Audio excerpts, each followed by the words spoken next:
Ito ang usapan. Freeport Media Forum, every first and third Wednesday of the month, live sa Aristocrat Restaurant, Subic Bay. At delayed airing at posting sa Bay FM 89.5 at Subic Television.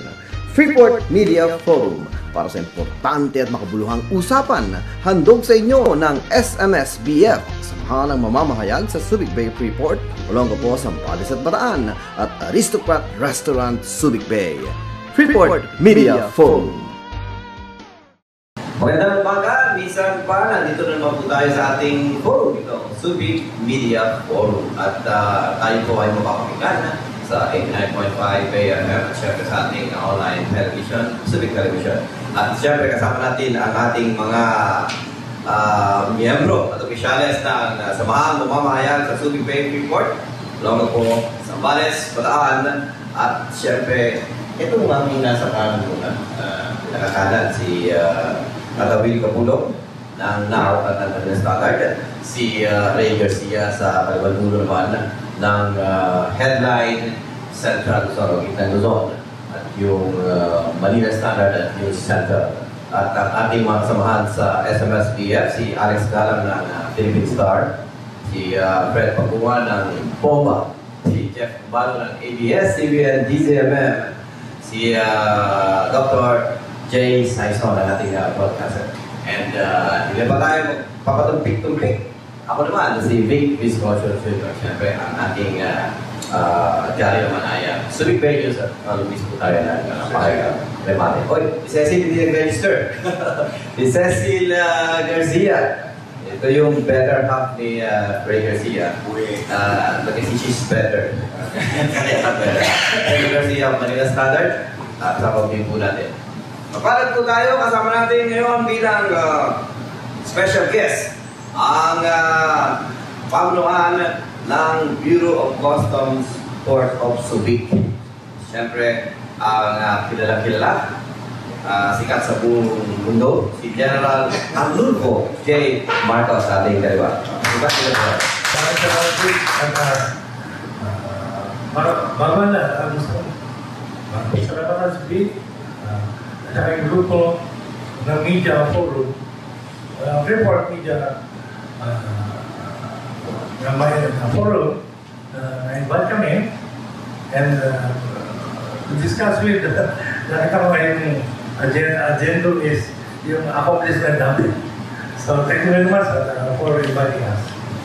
Maraming salamat po, General Marcos, at ang ating kasama rin sa aming kanan, si Lieutenant Paul Wandazan. Magandang bago po. Welcome.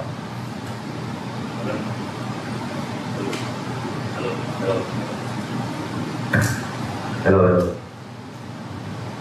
Ako nagpapasalamat at nabigyan kami ng pagkakataon upang dumalo dito sa Subic Media Forum. Ako po si Lieutenant Paul Wandazan, bagong talagang District Commander ng Customs Police Division ng Enforcement of Security Service. Salamat po. Okay, at sa ating pagpapatuloy, ang ating pag-usapan, gaya na sabi ni General Marcos, ay ang mga accomplishments ng Bureau of Customs dito sa Port of Subic at syempre mga ibang bagay pa na kinalaban sa usaping ito. Para sa pagbubukas na statement, kuna po natin ang ating mga brothers, si General Marcos.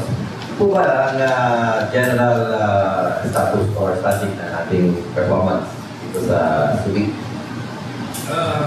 Actually, yung mga rules, regulations, policies ng Bureau of Customs, properly na ino-observe namin, ini-implement namin religiously. So, ito yung result. Ibig sabihin, pag implement mo na lahat ng mga yung gustong mangyari sa taas, ito yung result. Actually, hindi na naman nakakagtaka yung accomplishment. Basta, sundin mo lang paano yung tama, na yun naman yung nakalagay. Tama naman doon nakalagay sa mga memo, kaya sabi ko, rules, regulations, policies, memorandum, i-implement mo lang, religiously yun. Ito ang result. Na hindi naman nakakapagtaka talaga. Sige, palalalimin natin mamaya yung background ni General Marcos. Bigyan lang natin ng pagkakataon ng opening statement si Lieutenant Pondasan. Ilan taon na po kayo, Juan? Ilang buwan po na, matagal na po kayo sa Subic? Ako po ay 3 buwan pa lang po. Actually, sa May 9, magiging 100 days pa lang. First 100 days ko as District Commander ng Bureau of ESS. So far po, ano po yung tinakbo na nakaraang 3 buwan? Ako po ay nagagalak dahil sa aking pag-upo bilang leader ng ESS. Nakapag-accomplish kami for the first 90 days. Ito po, merong 8. 2 containerized, 2 wooden scrap, 1 tela, 1 speedboat.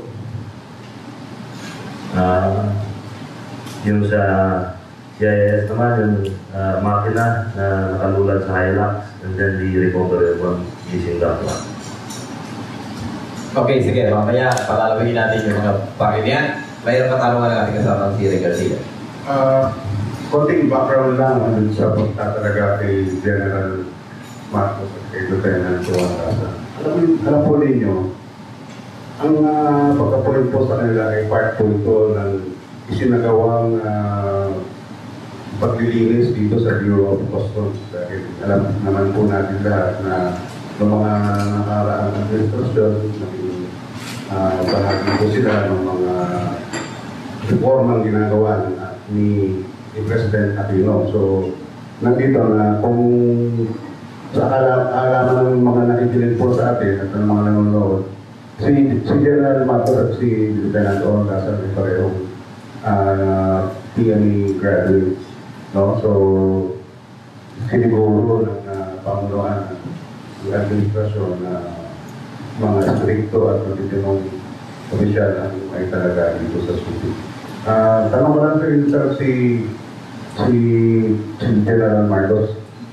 Ano na pong mga reformang ginawa po ninyo yan magmula ng bubuko kayo dyan sa Bureau of Customs? Ang reason kung bakit na-invite ako dito, ako yung nag-recruit si General De Diosa. Sa Army, sa lahat na na-invite, ako yung common officer na tinatawag. Now, all the while, akala ng sa Ocom, maraming smugglers dito sa Subic. Ang alam nila doon, dito ang matinding smuggling. Kaya dinala ko ito. Pagdating ko ito, mali yung information. Wala, ang totoo, wala akong binago dito. Ang isa lang, sinasabi ko sa mga broker, maraming undervalue. Undervalue, yun lang. Yun lang alam ko. Kaya sabi ko na, itawa nyo na. Wala rin. Hindi ako magsisis. Yung sinasabi nila 30 days, 30%, this is, wala sa akin yan, sa kailangan nyo. Ngayon, for yung first months ko ito, dahil meron din sa Ocom, doon sa Bureau, na tinetext kami yung mga undervalue. Kasi initially, yung mga brokers ang nag-value, di ba? Siguro siya sa mga 400 mga undervalue, halos 9%. Ngayon, wala pa yata 5 na ina-undervalue. Hindi nakatama na. Yun ang alam kong nagawa ko. Kaya, yun ang alam kong tumaas ang konti yung koleksyon namin. Pero talagang, dati lang mataas ang koleksyon dito dahil, alam niyo naman yung gas oil, bayad ka. Malaki talaga, which is 79 to 80%. Yung revenue collection ng Port of Subic, 79 to 80% is yung gas. Dati, 6% yung mga truck, tumaas ng 8 to 9%. On others, gano'n. So, which is mga 100%. Pero yung gas, pagdating ko ito, yun na yung pataas talaga collection. So, sa madaling salita, sa lahat ng port, yun ang assessment nila ngayon doon. Itong Subic ang cleanest. Nung nakita ko kanina sa news, 18% ang clean. Sa 100% na revenue collection ng BOC, 2% lang kami. Tayo, dito sa Subic. So, kasama na ako doon sa 80%, sigurado. Okay. Bago dumating si General Marcos dito medyo record collections yung naitatala, no? Dati previous collector. And bago tayo patuloy, analyze natin ang presence ng ating host, syempre, ng Aristocrat Restaurant, si Mr. J. Lacos. Salamat po. And balik tayo dun sa collections na yan. As far as collections concerned, talagang hindi may tatatwa na maganda yung performance. But of course, sabi nga ninyo, under valuation, hindi yung tawag na, hindi matatawag na smuggling. No. Technical? O technical? Hindi smuggling yun. Nagpapakasakali siyempre. Pag ikaw ang businessman, alam ka naman mag-open, magpahirap mataas. Mukhang common sense eh. Siyempre, makibargain ka. Undervalue mo. Negotiation yan eh. Sa akin as a layman, 5 months pa lang sa Bureau of Customs at hindi ako negosyante. So, sa ating assessment ko, kung ako may business, kung ikaw bibili ng isang item, alam mo naman, magkano ito? Wala ka lang ito, 500. Pwede ba 600? Hindi naman lang siguro gagawin yun. Ay ako, grabe ka naman akong tumawad. Kung 500 yan, pwede mo mo kaya nagagalit sa akin yung misis ko. So, ganoon, di ba? So, i-undervalue nila, kung pumayag kami, di good, di ba? Yeah, so, hindi, smuggling yun. Kasama yun sa interplay ng business. Kaya kung basahin niyo yung Sun Tzu, Art of War. Art of War, pagbasahin niyo, puro gera yun. Ngayon, lahat ng business, sinusunod, knowing the enemy. Yung mga businessmen, kami yung enemy. Yung mga locatos, kami yung enemy. Enemy na kaya. Hindi na makalaban. So, titingnan kami. Alam ko naman, yung mga locatos, nag-iisip ng gusto mo yan. Tinitingnan yung mga policies namin, siyempre.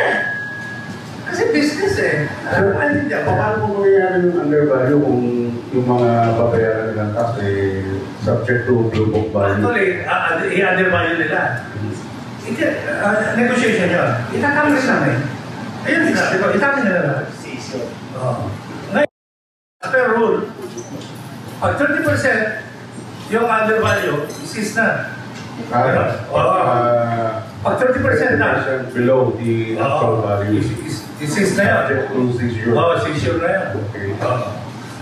Ang sinasabi ko, itama yun na. Ang sinasabi, kasi wala rin silang choice. Itinatama rin eh. So, patuloy po tayo. Pinag-usapan natin dito yung sa pinag-usapan. Hindi pa pala tapos si Jenna. Sorry. Sorry po. So, ang may suggest ko lang sa mga locators, siguro pag-aralan nila ng TCCP. Ayun, ayun, tari, customs. Kasi nakikigil sila sa mga importers sila. So, dapat pag-aralan nila yun para ganito, yung mga nasis na yan, tinatanong ko, mga more than 2 years, 3 years na sila dito. So, hindi na sila inosente. Alam na nila. So, nag-violate talaga sila.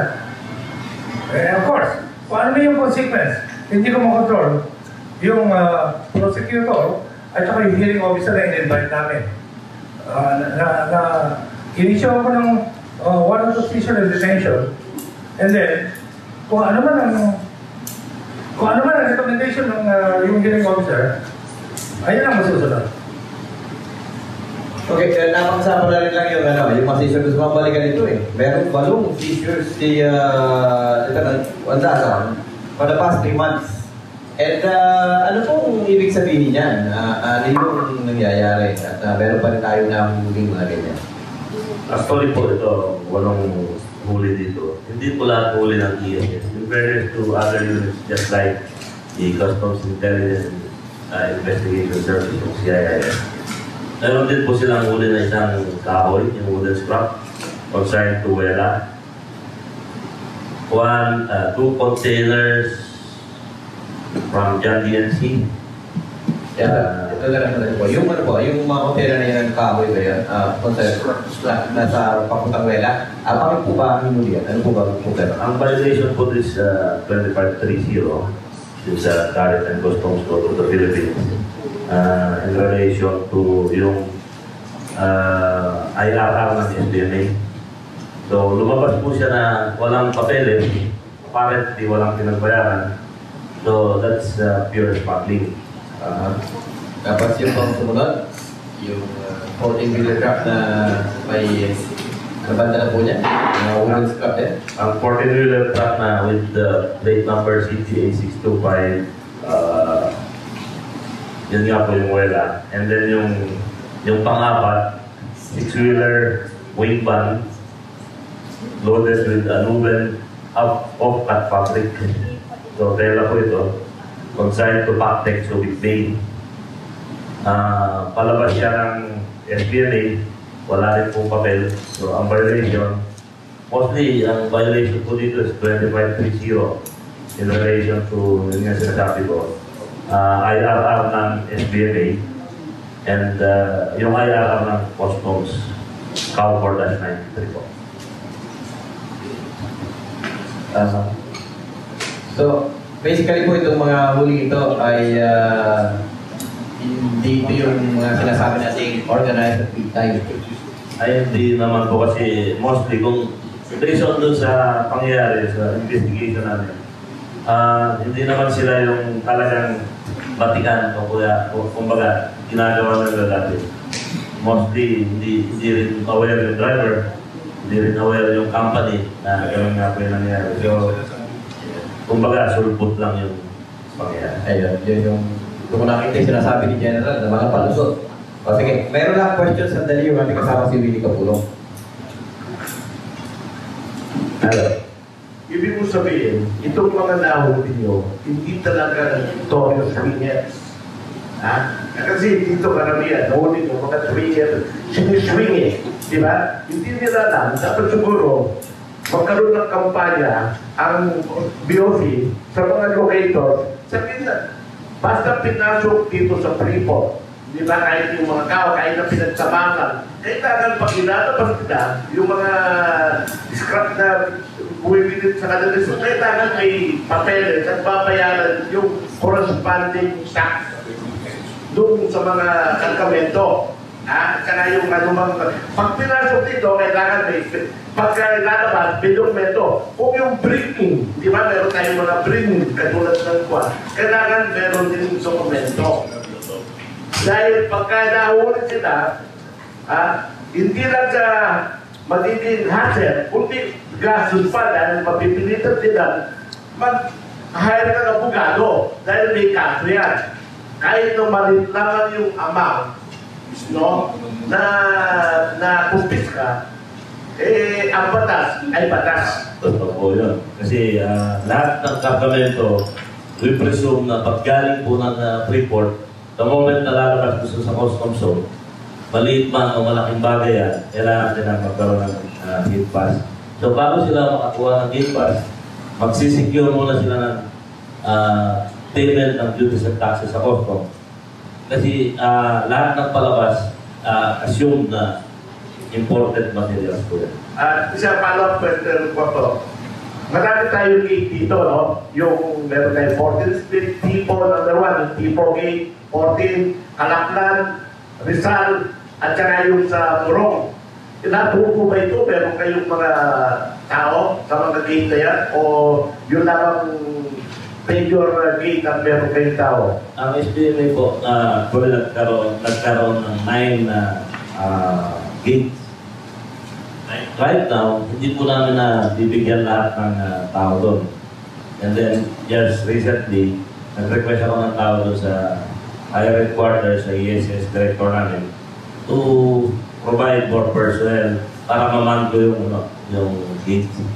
Yung tipo lang po kasi yung assign na gate, wherein yung truck doon lumalabas yung releases. Yung 14th gate, hindi po pwede dyan ng truck. So, mga SUV, yung mga civilian, mga vehicles lang po doon, other than truck. Yung Kalaklan naman po, may passing through dyan, yung mga dumadaan galing ng tipo inbound na kailangan nilang dumaan sa Kalaklan kasi papunta doon sa Zambales. And then may mga authorized dyan talaga, coordinated with the SBNA Customs, yung mga six-wheeler scrapper na doon sila authorized dumaan. Eh yung Murunggay, ano ba, notorious din ang Murunggay, yan nilalaban yung mga kontrabado at saka mga yung mga unpaid taxes ng mga sasakyan. Mayroon po ba kayong tao doon o anong coordinated sa LED? Doon po nagkakaroon ng problema yung Morong. But kung ikaw dadaan po ng Morong, dadaan ka ng ilang bundok yun, medyo critical yung area na yun. So, I don't think so na kung ako yung smuggler, dadaan po doon. Okay. Yes. Salamat po, Dr. Si samang Dr. J. Magandang umaga po sa inyo. At itong tanong na to ay basic lang po para maintindihan po natin tagapanood yung ordinaryong tao at ating mga tagapakinig sa radyo. I would like to address this kay General Marcos.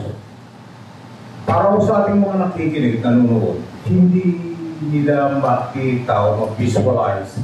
Kasi we're talking about technicalities baka sa ngayon. Ano po? Hindi nila mag-visualize. Ang tanong lang po ganito.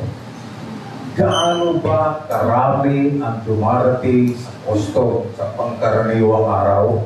At ito ba'y masasabi natin busy o masasabi natin transshipment? Kailangan po natin may paliwanag po. Gaano ba kalaki yung bulk po ng pinoproseso ng customs sa mga ordinaryong araw?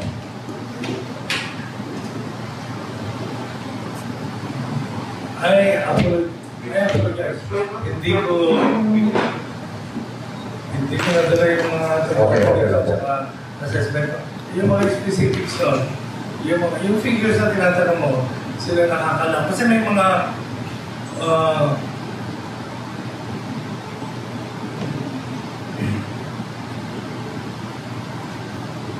kung habang mga isang buwan, mga 500 na entries. 500 entries. So, divide mo sa 30. Yeah. Yes, so yun yung pinoproseso. Divide mo sa 24. Kasi walang Saturday, Sunday. Okay. So, pag ano 24? More or less, yun. Kaya walang media ba yun sa mga? Oo, kasi darating po yun. Yung sa tinatanong niyo po kasi, hindi namin napag-ready yan. So we're very sorry. Kung gusto niyo, pwede namin kayo provide yung percentage ng transshipment. Sa transshipment po kasi may foreign, may local. And then may tinatawag po na for consumption.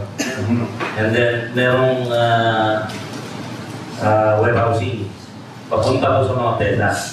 So itong mga pesa na ito, raw materials,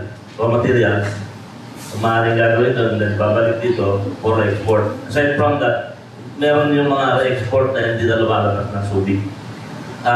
We're sorry to tell you na wala po kaming data tungkol doon, pero rest assured na gagawa namin ng profile para makikita rin natin yung dumating niya na barko, let's say, practically meron kami 5 to 7 na ships per week na dumarating.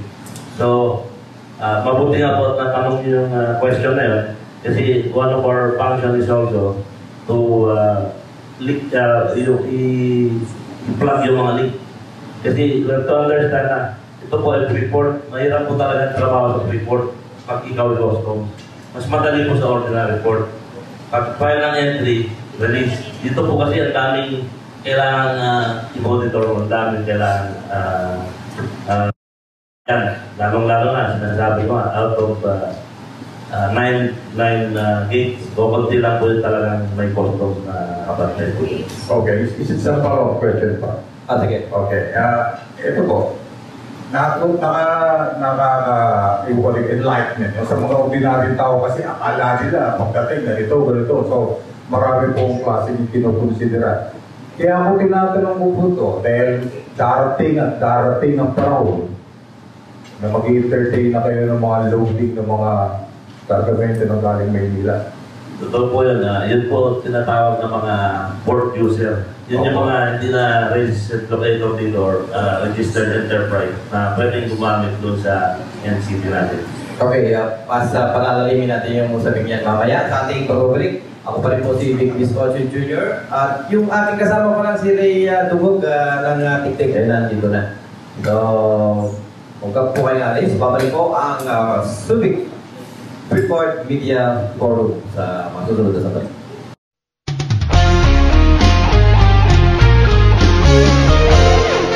Ito ang usapan.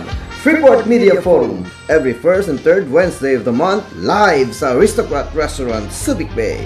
At delayed airing at posting sa Bay FM 89.5 at Subic Television.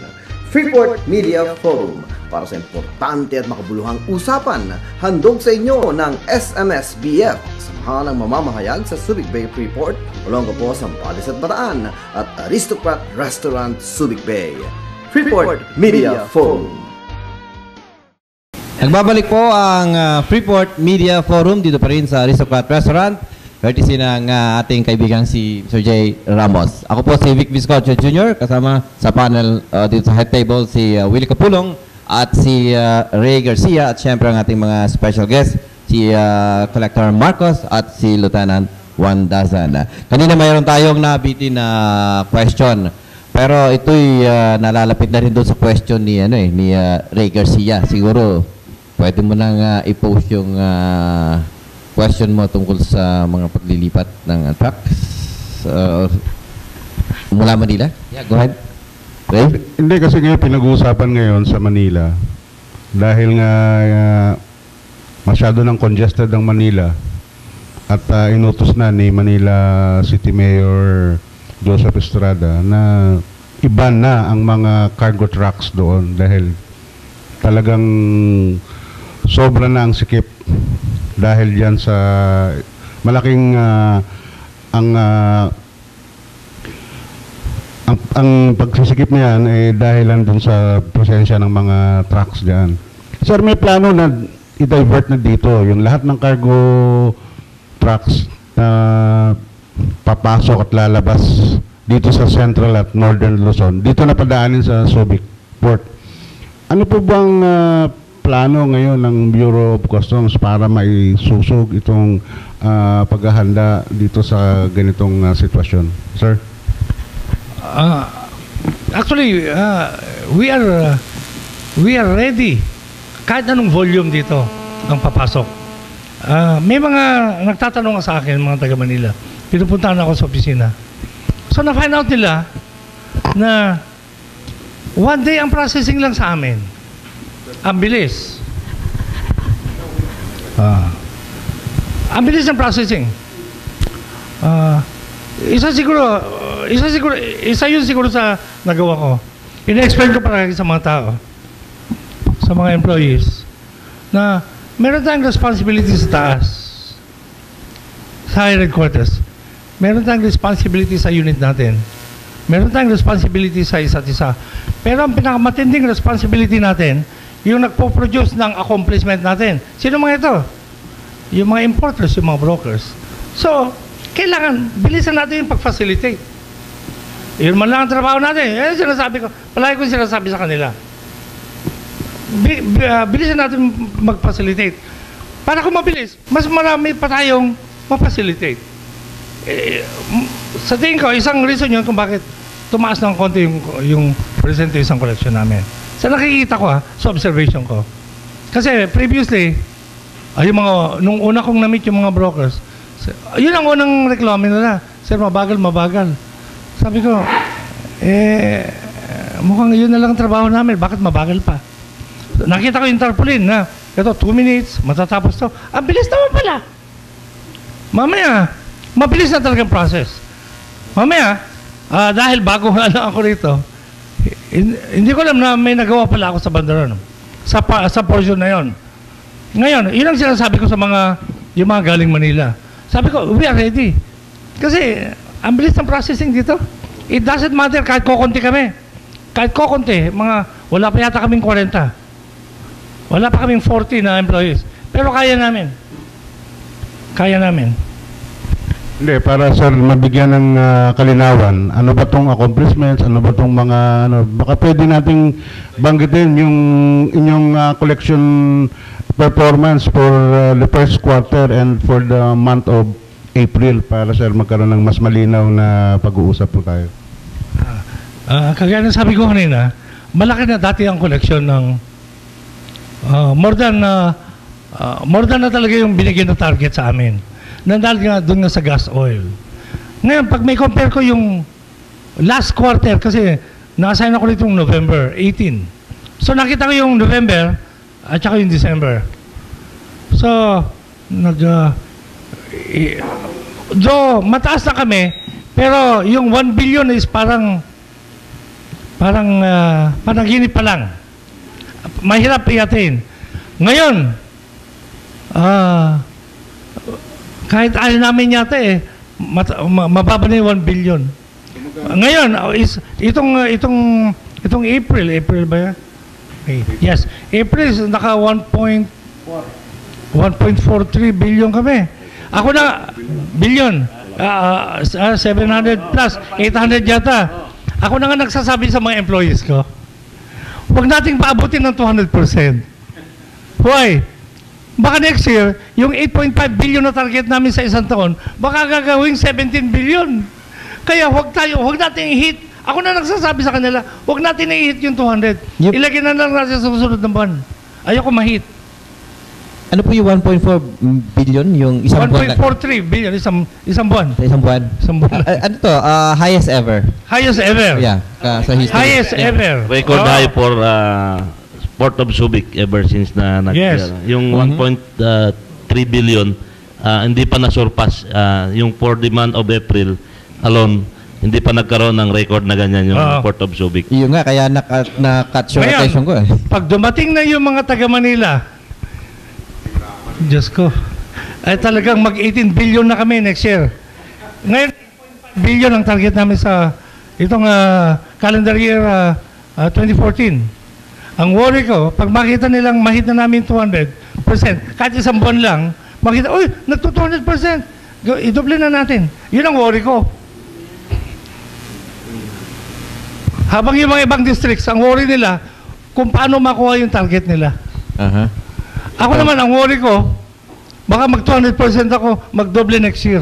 Okay, di bale. Maganda yung worry ni General Marcos kasi plus yung happy problem smiling problem And talagang attention catching matter yung 1.4 in 1. Kasi naalala ko yung sunod-sunod na buwan nun wala akong nakitang ganun. But anyway, may question yung kasama nating si Jeff Tumbado ng DZMM. Pagbigyan natin. Para kay General Marcos. Sir, conflict po ba ang between Law Enforcement Department tsaka ng Bureau of Customs sa mga apprehension ng illegal contraband? Kasi parang dito sa SBMA, paano pong pamantayan ng LED na alam naman natin na illegal yan pero nakakalap, pero parang pagdating naman sa outside of Subic, kayo na po ang humuhuli. Actually, once na ipinasok na nila, may entry na yung kargamento nila, kahit nasa loob na ng SBMA, pwede na naming huliin. Once na nai-entry na nila yung kargamento nila, kahit nasa loob na dito, pumasok na sa amin. Pumasok na sa system namin. Kung may violation yon, pwede na naming huliin. Yun ang cue. Pumasok na sa system namin, yung entry, pwede na namin huliin kahit nandito sa loob. In addition to that, yung tanong mo kanina, yung with regards dun sa LED, dun sa gates po kasi, ang function ng LED, kaya nga po, meron akong move ngayon, yung sa ESS, na i-separate yung holding area ng SBMA and Customs. Kasi more often than not, pupunta ka dun sa tipo, ang nangyayari po dun, sine-check yung papers na yung kargamento physically nandun pa loob, nasa loob pa ng Freeport. So, I'll be making a suggestion na hindi po kami mag-check ng papers unless otherwise na pumunta doon sa customs territory. Now, doon sa LED function, hindi nila pwedeng panghimasukan yung function ng customs. They are there, as I understand, they are there to provide security. So, hindi sila pwedeng makialam doon sa function ng customs. The moment na meron pong violation ng tariff and customs code doon, ang magagawa po nila is i-turn over doon sa customs na nandun. Meron po kaming customs police, sila may LED. Kung may CCA kami, sila merong seaport. So, kung titingnan mo, may parallel unit, yung SBMA and Bureau of Customs. Ito po kasing Freeport, hindi lang po Customs and SBMA. Hindi ka pwedeng enforce na sarili mo lang. Merong SBMA, meron din Customs. So, yun po yung nandun sa gate. So, in addition to that, one of these days, pag-uusapan namin with SBMA, yung COW 4-93, yung libro namin, yun ang pinaka-Bible ng SBMA at saka Customs. 4-93, therefore, 1993 ba yun? Obsolete na yan.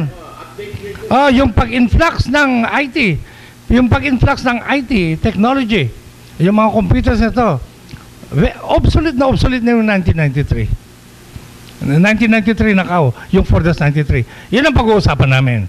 At ilalatag namin lahat yung mga concerns na yan. Okay, may question po. Follow-up ka pa? Along this line. Okay, sige. Go ahead.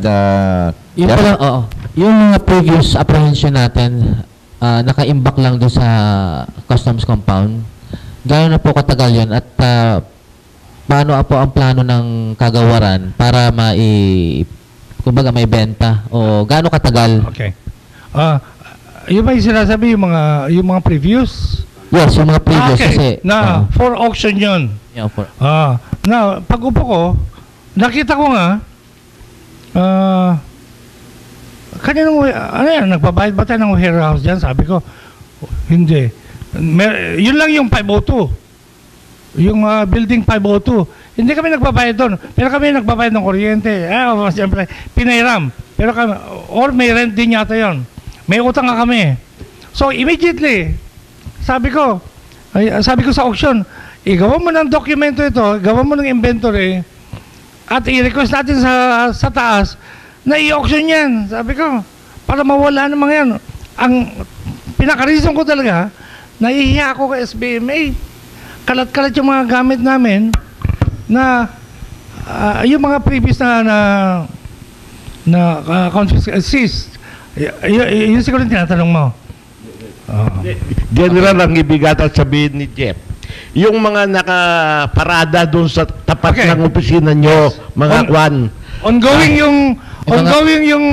yung hearing. At mabilis yun. Mamaya pag makita ko, wala na yan. Kasi nadadagdagan yung mga huli ni Peñente o Andasan. So, ang concern doon, saan ilalagay yung mga... nahiram namin yung harap, bago. Yung harap ng operations, sa operations, diba? May open space doon. Nahiram namin yung lugar na yan. Ulinawak ko. Yung may isang tanker ron oil tanker. May laman ba yun? O is there any toxic na materials na hazard sa health ng mga tao doon? At saka yung mga drum. Kaya nahuli yun dahil may laman. Hindi lang mahuli yun kung walang laman, tama? Maliban na lang, yung truck mismo. Yung tanker. Okay, so... Sigurado ko may laman yun. Oo. So, hindi siya toxic. May mga ibang toxic materials ba na hazardous sa mga tao ron? Kasi may mga nakita akong drum. Yung nakikita nyo pong drum na nandun na nakahimbak, ang laman po nun ay diesel. So, hindi siya toxic. Hindi rin siya highly flammable. So, nung nahuli yun, may laman. Ngayon kaya may laman pa rin. Meron pa rin daw laman. Nandun pa. Okay. Di ba naihi? Na ano ba yung tawag nito? Okay, may question po si Ray Dumog, ating kasama.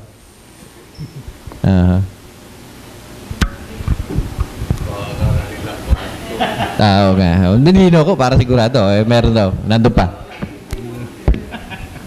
Hello. Kay custom collector, kay General Marcos. Balikan po natin, sir, yung binabanggit ni kasamang Ray Garcia. Ano po yung tungkol doon po sa mga truck na idadivert na dito sa SBMA. Kasi po yan matagal na po yan matagal na nung panahon pa ni Chairman Payumo yan na sinasabi na dito na dadalhin dahil nga masyado na masikip doon sa Manila. Ano po? Tanong ko lang po, meron na po bang kayong ongoing na pag-uusap tungkol po dyan sa problema na yan? Yung pagpasok nila.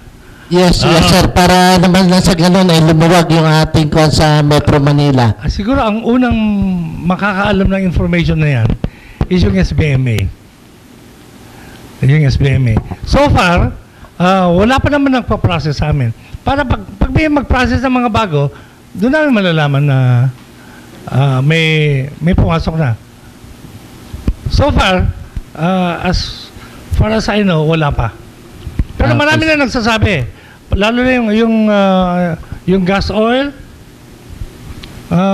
dito na raw. Pagkatapos may plano. May plano yung si Chairman. Kung paano yung sistema na dito na babagsak. So, dito na magbabayad. Tataas na yung revenue. And then kung paano na mai-transport. Dati, from Manila to any point of Luzon. Pinag-uusapan nyo ngayon, from Subic to any point of Luzon. May mga items na ganun. At talagang, pati yung mga, hindi lang yun, yung truck ang problema doon. Si General Del Llosa, talagang, once na maabandon ng 30 days yan, sis na yan. Fifth story na nga yung mga containers doon. Pag makapasyal ka doon, 5 palapag na yung mga containers doon.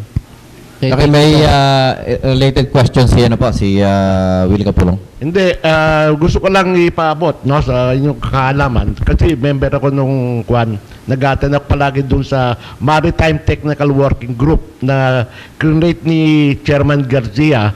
Kausap yung mga stakeholders, mga shippers, mga brokers, mga forwarders, shipping lines, no? Ngayon, yung plano, meron plano, ongoing. In fact, si General Marcos at saka si Chairman Garcia kakapulungin nila si Commissioner Sibilia para umingi sila ng policy approval kasi merong grupo sa Manila na nag-o-offer they will provide a feeder vessel for containers coming from the MICP papunta Subic. Pero kwando yung policy kailangan doon para wala nang hassle. Yung mga kargamento bound for Subic, Clark, and Northern Luzon, ang processing ng mga BL nila o bill of lading dito na sa Subic, hindi na doon sa MICP. Kasi masyadong magkakaroon ng time problem pa kundi ang gagawin ng MICP, yung mga kargamento, container, ilalagay na sa isang lugar, malapit doon sa pier nung feeder vessel na i-provide ng Delgado Bros. No? Ang operator, Delgado Bros, magiging 3 times a week itong vessel na ito. Manila, Subic. At tapos merong Subic, Manila. So, yung na yun, in the process, at saka yung hindi na by truck, ang plano nila talagang feeder vessel. And the amount, yung rate ng cargo per container is the same amount ng isang truck. Yung prevailing, tumaas na yun dahil dun sa sinasabi nilang time constraint. So, para ma-encourage yung mga shippers, no, o cargo importers dito sa area natin, ang rate ay kasing parehas nung truck. But I do not see General Daw will see this week, no? Or next week, si Commissioner Sevilla to set the appointment with Chairman Garcia kay Commissioner Sevilla. But everything is in process, no? Pero alam naman niyo yung planning, yung arrangement, it doesn't take overnight kasi kailangan makuha pa nila yung okay nung district collector ng MICP kung papayag siya na i-waive na yung processing, no? Yung documentation ng mga containers papuntang Subic at saka Clark. Oh yes. So yan pa, pumapasok naman yung role ni General Marcos. Kayo po ba makikipag-ugnayan doon sa MICP or well, on behalf ng Subic? Actually, MICP, POM, puro upper class ko. Puro very close. Once upon a time, binubugbog nila ako. 1 taon. Ngayon, kaya-kaya ko sila ngayon. Pero hindi hazing yun. Okay.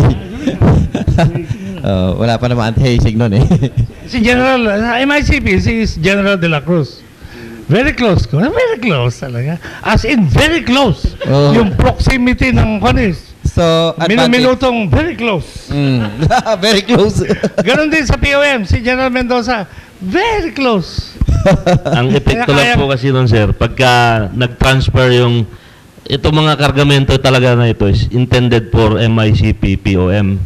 So, dahil nagkakaroon ng problema yung nagkaroon ng construction yung connector ng NLEX and SLEX. That's why yung pamunuan ng Manila, ang remedyo nila, yung Northern Luzon papunta sa Subic, yung Southern Luzon papunta sa Batangas.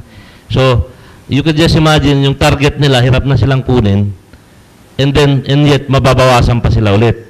Yung Subic, halos nagdodoble na yung nakukuhang target, yung sa actual collection, madadagdagan pa ulit. So, malaking pag-uusap po ito, kagaya ng sinabi ni Mr. Willie Capulong kanina, na it's a arrangement between the district collector of Manila, MICP, POM, and Subic, as well as Batangas. Now, speaking of Batangas, nagko-coordinate kami. Mag-classmate kami sa PMA. Si Colonel Benitez, unfortunately, hindi siya nag-general.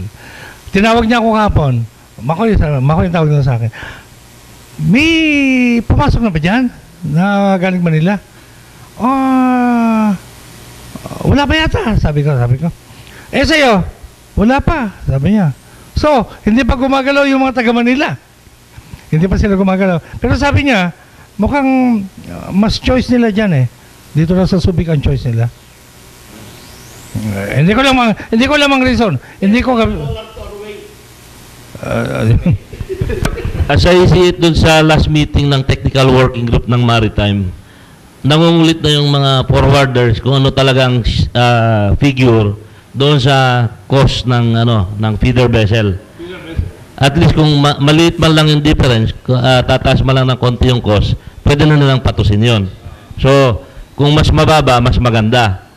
Baka maglipatan pa lahat dito. Yun yung main issue last time. Hindi makasagot yung APL. Nandun po ba yung One High last time? Wala. APL lang. So, dadalawa lang yung shipping line, yung One High tsaka yung APL.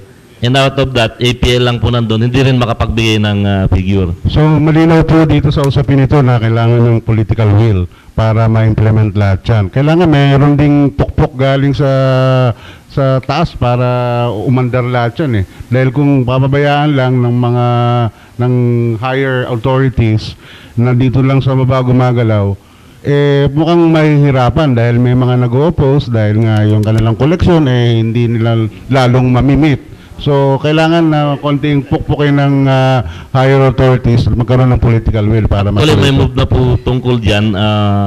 As I understand, si District Collector, si General Marcos, si Chairman Garcia, pupunta po kay Commissioner Sevilla po. So, kung model lang ng Subic, kung kaya ng Subic, bakit di magawa sa ibang lugar? Yun yung problema ng iba But anyway, yes, you were going to say something. Sa akin, ever since naging officer ako, palaging 3 levels up ang isip ko. 3 levels up, ano ibig sabihin? So, ang level ko is district collector. Ang next na boss ko is si Commissioner Sevilla. Ang next, yun ang yun ang first level. Ang second level is si Finance. Ang third level is si President. Ano bang nasa isip ni President? Para save ako sa trabaho ko, save ako dito sa position ko, palaging third level ako. Inilalagay ko yung sarili ko sa third level. Para, dapat alam ko ano nasa isip nila. Para sigurado ko na maganda yung trabaho ko. Yun lang sekreto ko. Okay. So nakikinig pa rin po kayo at nanonood dito sa Subic Freeport Media Forum ng Samahang Mamamahayag, Subic Bay Freeport, at syempre dito sa Aristocrat Restaurant. Courtesy ni Mr. J. Ramos. May question yung ating kasamang si Betty Bendition ng DZRH. Yung kasama mo. Si Rosalie Orbe ng Rorbe Wisdom. Go ahead. Magandang araw po uli. Ang tanong ko po ay para kay General Marcos. Ako po kasi nagtatag ng maliit lang na NGO, which is self-funded ko to. Di po ako taga rito, taga-overseas po ako. Ang tanong ko po is ito. Tuwing po may disaster sa Pilipinas, nangangala po ako at provide ako ng mga tulong para sa mga na-disaster. I have been doing this for almost 7 years. Ang problema ko po nangyari the last time with Yolanda is nagpadala ako ng nasa 30 balikbayan boxes, pero hindi ko po yun basta na ipadala dahil kinwestiyon po kami ng custom sa Manila. Ang tanong ko po, sa isa pong NGO, dahil tulong lang po ito sa mahihirap, kailangan po ba din kami dumaan sa proseso ng tax na bayaran yung padala namin para sa tao? Regarding yung mga donations na ganyan, merong ang rule yan is of course mapupunta sa DSWD yan. Ngayon, kailangan may clearance sa DOF. Palaging may clearance for security. Maraming security. Una is yung kargamento. In short, ang clearance is Department of Finance. Mayroon po bang tinatawag tayong exemption when it comes to helping the people? Because that disaster was really called for help all over the world. We understand that. Example, itong dati kong commander, si General Ochoa, siya ngayon ang ambassador ng Brunei. Siya ngayon, ambassador siya ngayon ng Brunei after retirement. Now, pumunta yung Philippine Navy ship doon sa Brunei. Kinargahan niya na halos kalahati na yata yung barko ng mga used clothings. Pagdating dito, hindi ko tinanggap. Ito po, in regards to that Brunei... Hindi ko tinanggap. Ang sinabi ko sa Philippine Navy na pupuntang mga officers, pumunta kayo sa DOF, kumuha kayo ng clearance. Anyway, nandyan na yan. Dapat, kung walang clearance, dapat bago yung transport, walang clearance, ay dapat may clearance na. Or else, masisisiyan. Ayun. Yan pong speaking of Brunei, actually... No, I mean to say, kahit saan. Opo, pero ayun, yung po government na yun, ha? Government na yun. Philippine Navy ship. Ito po, pero walang exemption ang ibig sabihin. Okay. Yun po kasi sinasabi nyo, that is 110 boxes of balikbayan boxes from Brunei. Ako po ang primary na nag-aasikaso po nito. Yes po. Maybe po ang nagdala dito niyan na at actually natsambahan ko. Yes, actually I was in the meeting with the Navy the other night, and ito nga po naging problema, which is yun nga po ang itatanong ko sa inyo. So it seems si General Marcos is on top of the situation. Si General Ochoa, 3 years na boss ko yun. Pero eto po sir, hindi ko alam kung pabor tong hihingin ko sa inyo, hindi. Yan pong 110 boxes na yan, dinala po dito ng Navy yan. Ang recipient po niya na Mission of Charity, which I am supporting for so many years. Ang problema po ngayon, yan pong 110 boxes na yan is intended to go to Tacloban because we're still helping Tacloban. Hindi po namin ngayon alam kung paano namin dadalahin sa Tacloban yan. Ngayon, meron po ba kayo magagawa tungkol dyan? Now, sinabihan ko yung dalawang Philippine Navy officers, pumunta kayo, naka-uniforme kayo, pumunta kayo sa DOF. Kung ako siguro, kung ako magre-request, i-prepare ko na yung sarili ko yung best suit para yung tinatawag na speech to convince. Tama? Kung ako so, po, naka-prepare na ako, pati yung document ko. Kung magre-request ako, marami akong style. Pag magre-request ako, naka-ready na. Ganun ba? Whatever. Style ko yun. Tinuruan ko na ngayon dalawang tinyente na yun eh. Na ganito, pag mag-prepare kayo, prepare nyo lahat yung document, pati yung pipirman nyo. Kunin nyo na yung seal ng DOF. Para pag, okay, i-prepare yung document. No ma'am, no sir, may document na, pirmahan na lang. Ganon, i-prepare nyo yung tinuruan ko na sila. Okay. Ang point ko, actually sir, we did that. Clearance talaga sa We already did that sir. Ngayon, ang tanong ko po na last one lang is, may plano po ba ang custom para sa mga mahirap na tao ng Pilipinas sa mga ganyang bagay na isi-ship dito? At may possibility po ba na halimbawa lang sa bayan ko sa Australia, kung gusto ko magpadala dito ng full load, pwede po bang ipasok sa SBMA yan? Na kayo sa DOF.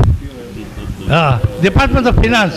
Siguro, ang bottom line siguro dito, no, the end doesn't justify the means. Kahit magandang intention natin, susunod tayo sa proseso para hindi nagkakaproblema. But anyway, magandang question at meron tayong actual na sitwasyon na i-brought up. Maraming salamat po, Ms. Orbe. At magkakaroon tayo ng final break muna bago tayo pumunta sa huling bahagi ng ating programa. Ito ang Subic Report Media Forum. Konting break lang po.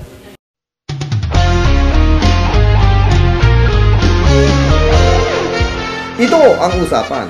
Freeport Media Forum, every first and third Wednesday of the month, live sa Aristocrat Restaurant, Subic Bay. At late airing at posting sa Bay FM 89.5 at Subic Television. Freeport Media Forum, para sa importante at makabuluhang usapan, handog sa inyo ng SMSBF, samahan ng mamamahayag sa Subic Bay Freeport, Olongapo po sa Sambales at Bataan, at Aristocrat Restaurant, Subic Bay. Freeport Media Forum. Nagbabalik po ang Freeport Media Forum. Ako pa rin si Vic Viscocho Jr. at dito sa head panel kasama si Willie Capulong at si Ray Garcia at yung ating mga kasamahan sa samahang mamamahayag sa Subic Bay Freeport. At ang ating special guest ay si General Marcos at si Lieutenant Wandasan ng Subic Port or Port of Subic na Bureau of Customs. At mayroon pang karagdagang sasabihin si General Marcos kaugnay doon sa pagpapadala ng mga donasyon, ng mga relief goods or whatever, yung mga ganong bagay sa ating bansa mula sa labas ng bansa. General? Tungkol sa relief goods or yung mga kagaya ng relief goods, may mga certain specific agencies, government agencies na kailangan ng clearance nila. Example yung bigas. Kailangan ng clearance ng NFA. Yung mga relief goods, kailangan ng clearance ng DOF. Yung mga kahoy, kailangan ng clearance ng DENR. Yung mga ganun. May mga specific na government agencies na kailangan ng clearance. Ayan. Ang reason is meron tayong tinatawag na national security. Itong Pilipinas, lahat, matagal na, of course, wala tayong tinatawag na national power kung wala tayong national security sa macro level. Kailangan yung i-secure natin itong Pilipinas. Example, yung mga gusto yan, kailangan dadaan sa quarantine yan. Baka may mga sakit yan. May mga countries kasi na may mga sakit. Mamaya darating dito. Once upon a time, Yung hepatitis B, wala naman Pilipinas eh. Kung saan man galing yun. Dito, ordinaryo na. Sa 10 na tao, 8 na yatang may Hepa B. Ganon. Kung saan man galing yun, wala na nakakalap. Ang bilis mag-spread. Yung ukay-ukay. Siyempre, yung mga used clothing sa abroad. Saan ba galing yan? Sa mga common lang na bahay na dyan. Na kung sa anong country. Minsan may dugo pa eh. Kung minsan may dugo pa. Mga stain, mga ganun, kung anong mga klase mga stain. So, ayun, kailangan i-secure natin itong bansa natin. Yun ang point. I-secure natin yung bansa natin. Na, though, kagaya na sabi ni Vic, maganda yung intention. Napakaganda yung intention, tutulong sa Yolanda. Pero, kailangan, mas may importante pa doon yung security ng Pilipinas from any threat, either sa health, sa infiltration, economic, marami. Yung tinatawag na national security. I-explain ko lang kung ano yung content ng national security. Okay, sige. Meron dyan yung political, religion, economic, pati environment. Ay, yung mga yan. Yung mga yan. Elements yan ng national security. Okay, question, okay, so mayroon kasi akong iniisip dito. Mamaya, ano? Yung tanong din ito ng ilang mga kilala natin, no? Yung pumapasok po ba sa Freeport ng mga pwede matax or not, yung mga taxable, I mean, pag pumasok sa Freeport, may inventory po ba yan? Kung ano yung lumalabas? Yung volume na i-compare doon sa pumasok, sa lumabas, para ma-determine kung lahat ito ay accounted for? Mayroon po bang ganun, General Marcos? By records. May mga kargamento or items na gamit lang dito sa Freeport Zone. May mga gamit na lalabas o may mga obvious, example, mga truck. Alam naman, dito lang yung mga truck, yung mga special purpose vehicle, yung mga heavy equipment. Siyempre, lalabas yan dito sa ibebenta yan. Lalabas. Kaya nga, yun ang binabayaran ng customs duty. Yung mga lalabas. Pero yung mga panggamit lang dito, ang point ko dito is, once na lumabas dito sa SBMA, is taxable sa customs duty yan. Okay, paano po natin na-determine yung hindi lumabas na siyempre hindi taxable, pero hindi natin masabi kung lumabas hindi lang on record. Paano po ba na-determine yun? Si Lieutenant doon sa punto pong yun, merong mamomonitor mo talaga yung papasok doon sa Freeport by means of yung kargamento na pumasok. Ano po yung control point natin dito? Yung manifesto. Makikita mo doon kung kaninong locator na punta. Well, doon sa for consumption, port user, pag na-file po ng entry yun, dire-diretso palabas. Ang question now is, naiwan dito sa loob, 3 nga po yun. May transshipment. Doon sa transshipment, 2. May local, may foreign. And then may re-export na tinatawag. Doon sa re-export po, 2 rin. May pupunta, warehousing ito, pupunta ng PESA, and then gagawin yung produkto, re-export. So it's either dito pa rin sa Subic or MICP or other ports or POM or whatsoever. Yun po yung ruta ng re-export. And then, meron po yung tinatawag na nandito lang po sa loob. Meron din sila nung re-export, meron silang transshipment, yung mga locator, meron din sila nung for consumption. Anong mga local consumption dito ng mga locator? Truck. Yung mga dumarating ng mga bus, truck, SPB. So, normally yun po yung flow ng goods dito sa loob ng SBMA. And we have to understand na paglabas, doon po lang nagkakaroon ng jurisdiction ng customs. At nagkakaroon ng jurisdiction of yung customs pag nag-file ng entry. Ano po yung entry na yun? Meron tayong informal, merong formal entry. And the third is yung warehousing entry nga po. Kahit na yung goods nandito pa sa loob ng Freeport, once na they file the entry, yung sinasabi po ni General Marcos po kanina, magkakaroon po kami ng jurisdiction dun sa goods. At pagka nagkaroon ng violation, nakikita namin na violation, pwede namin issue ng alert. And pagka nagkaroon ng enough na justification, na-prove namin na may violation nga talaga, that's the time na yung apprehending unit ina-apply for WSD, warrant of seizure and detention. So, lastly, meron po tayong tinatawag na liquidation. Yung mga locator, kung re-review natin yung CAW 4-93, every year merong yearly liquidation doon sa preceding year. This is undertaken by Customs, joint inventory with SBMA. Automatic po yun, walang exempted sa mga locator. But then, pag-assign ko dito, first 3 months, wala ko nabalitaan na nagkakandak sila ng inventory, yung joint inventory. And in addition to that, kung babasahin mo yung CAW 4-93, meron din tayong, pwede natin sila i-subject for liquidation or for inventory pagka may nakitang violation.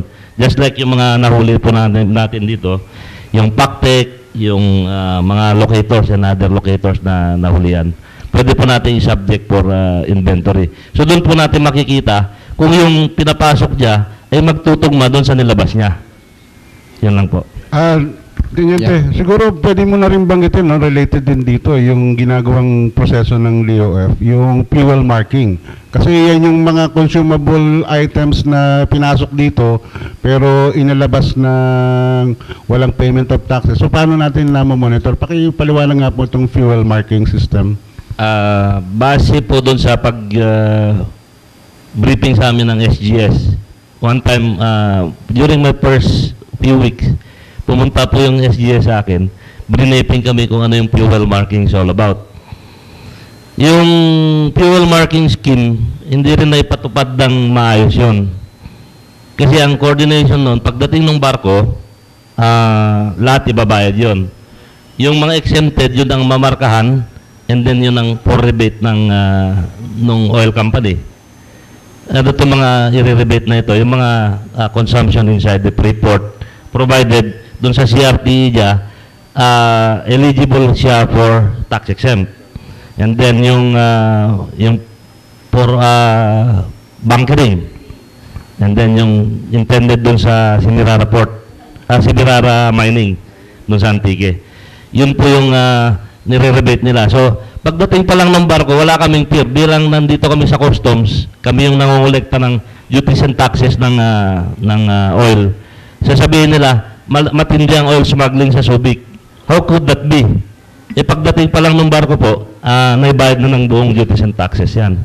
So, nandun na lang po, ang labanan, nandun sa oil monitoring. Kung gaano karami yung nilabas at gaano karami yung naiwan.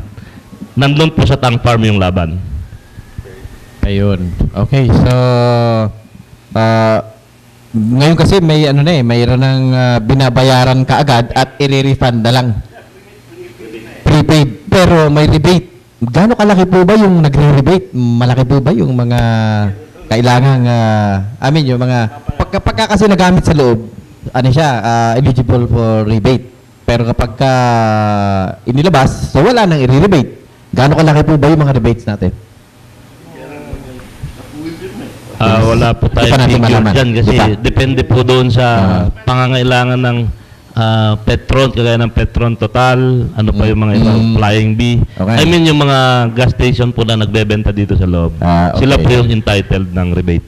May isang concern ngayon na na-find out ko.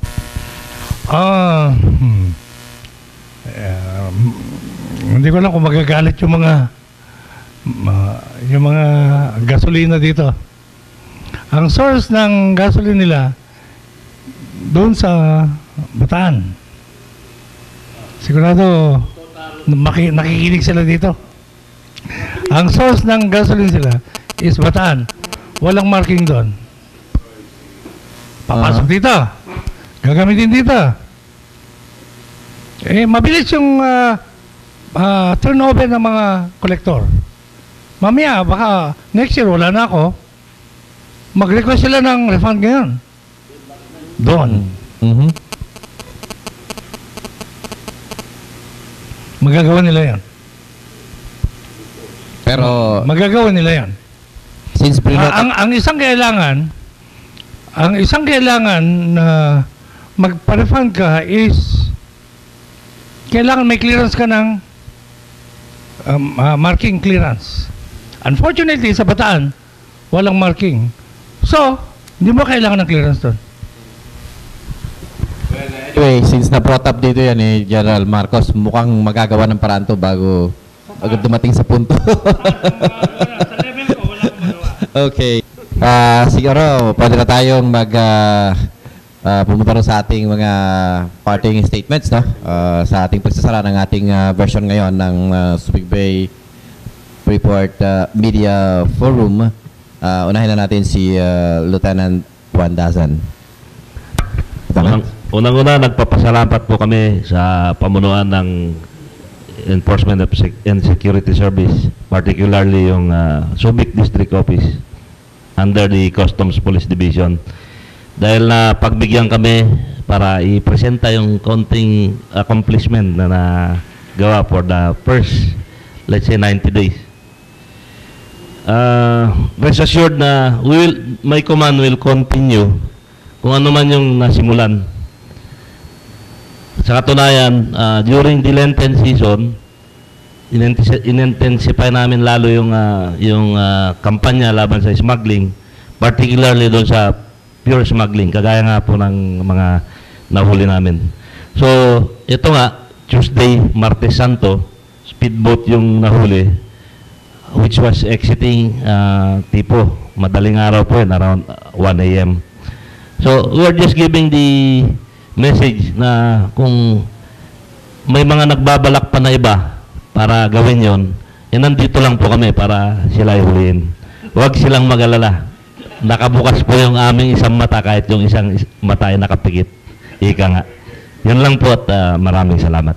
Okay, maraming salamat po, Lieutenant Paul Pandazan ng Bureau of Customs. At syempre ang ating collector, ang Port of Subic, General Arnulfo Marcos. Ako talaga. Excuse me, General. May tanong pala dito eh. Kaano daw po ninyo si Presidente Marcos? Okay. Kung i-trace natin yung history ng Pilipinas, yung pagpasok ng Espanyol, alam niyo na siguro ibig sabihin. Na pinapili tayo ng mga Espanyol. Anong gusto mo pangalan? De la Cruz. Uy, maganda to ito pangalan ko. Marcos. Oh, maganda to pupunta sa kabilang probinsya. Uy, Marcos, maganda to Ayun. mukhang yun ang kasagutan siguro. Okay, salamat po. Sige po, yung inyong parting statement. Okay. Ako talaga heartfelt, buong pusong nagpapasalamat ako sa inyo. Alam ko kung gaano ka-powerful ang media. I was in this active service for 30 years. The media can make or unmake me. Alam ko yan. Ngayon, dito, very friendly kayo. Hindi ko sinasabing hindi friendly yung mga, iba kasi ang problema doon, insurgency problem Kaya, hindi gaanong friendly yung media sa lahat ng pinanggalingan ko. Siyempre, panig sila sa mga tao. Puro offensive kami Panig sila sa underdog. Ganun ang tao Ang Pilipino, ibig sabihin, mahilig sa underdog. Kaya nga nanalo si Erap Underdog. Kaya nga nanalo si Pinoy Si President. Baka kung hindi namatay yung mother niya baka hindi nanalo. Alam naman natin yan. Di ba? So, pero sa akin, hindi naman ako underdog sa inyo. Pero, ang gaganda ng pinapakita niya sa amin. Ang ganda ng pinapakita niya. Though, kung minsan, siguro suplado ako sa inyo, pero ang ganda. Lahat ng mga write-ups talagang ang gaganda. Kaya ako talaga, hindi ko lang kung paano ko express yung pasasalamat ko sa inyo. At for sure, hindi kami mabubuhay na wala kayo. Hindi lalabas yung mga accomplishments namin. Kaya kung tutusin, dapat kami pa nga nag-request ng forum hindi kayo actually. Okay, maraming salamat po, General Arnulfo J. Marcos ng Bureau of Customs. And minsan pa, magsasara na po ang ating edisyon ng Freeport Media Forum sa araw na ito.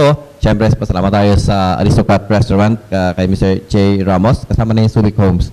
And ako po si Vic Viscocho Jr., kasama sa head panel si Willie Capulong, Ray Garcia, at ang ating mga kasamahan sa Subic sa samahan ng mga mamahayag sa Subic Bay Freeport, si Alex Galang, Fred Pakuan, Jeff Tumbado, si John Saison, Dr. J, si Betty Pendicion, si Cecil Garcia, Ray Dungog, at ang ating mga guests na sila Rosalie Orbe at Cecilia Valles. Maraming salamat po. Magandang umaga sa inyo lahat.